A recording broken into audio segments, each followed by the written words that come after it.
Good morning and welcome to your Farm and Home Show. My name is Joanna and this morning we're visiting with Dr. Tony Pescatore. He's with the University of Kentucky Extension Poultry Specialist. Good morning, Tony. Good morning.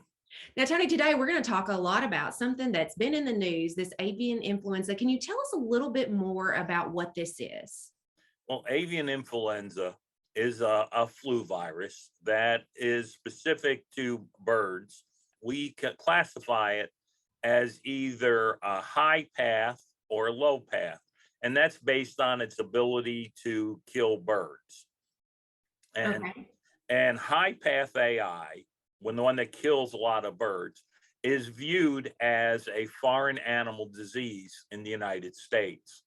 So when we have an outbreak or a threat of high path AI, we take it very seriously, and the USDA APHIS, which is the disease branch, gets involved.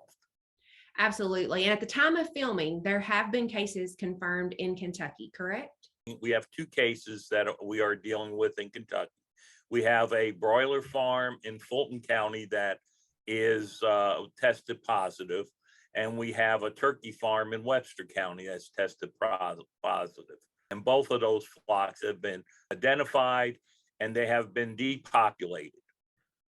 Now, Tony, if somebody's watching this, they say, well, that's far western Kentucky. That might not affect me. But how does this spread? One of our concerns is that there is high path AI in the migratory birds. So that acts as a reservoir of this disease. You can see it tracked by the migratory pattern. So if we have interactions that cross from the migratory birds into the poultry population, it can spread.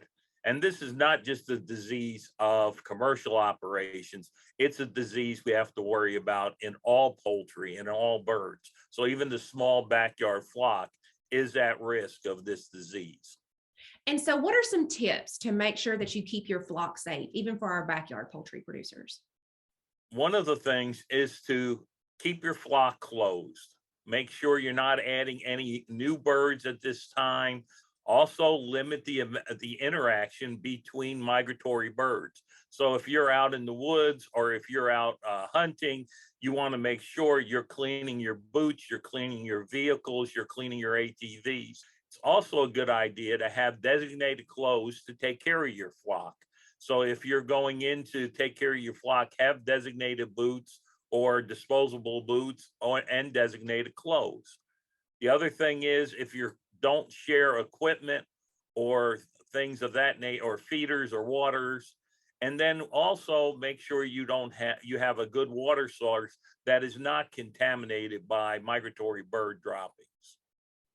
Okay. And like you can pick up this, even going to like swap meets on your shoes and bring it home to your flock.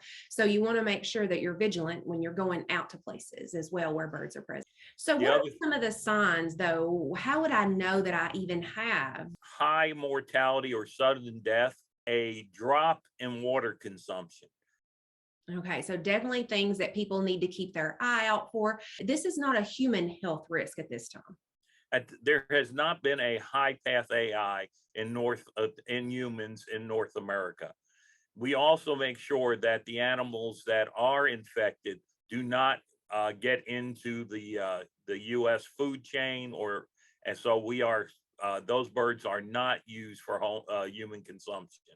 So and as part of our surveillance program that was way before this, every flock of commercial birds that go to be processed for human consumption actually have an AI test at the week that they're heading into processing. So we screen every flock for avian influenza.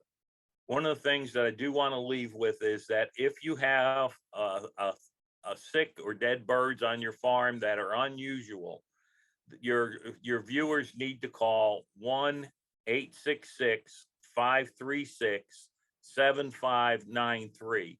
That is the USDA hotline. If you call that number, they will be able to dispatch someone to help you with your problem. All right. Well, Tony, certainly appreciate the information today. And if you have questions, make sure to contact your local extension office. Thanks for watching and have a great day.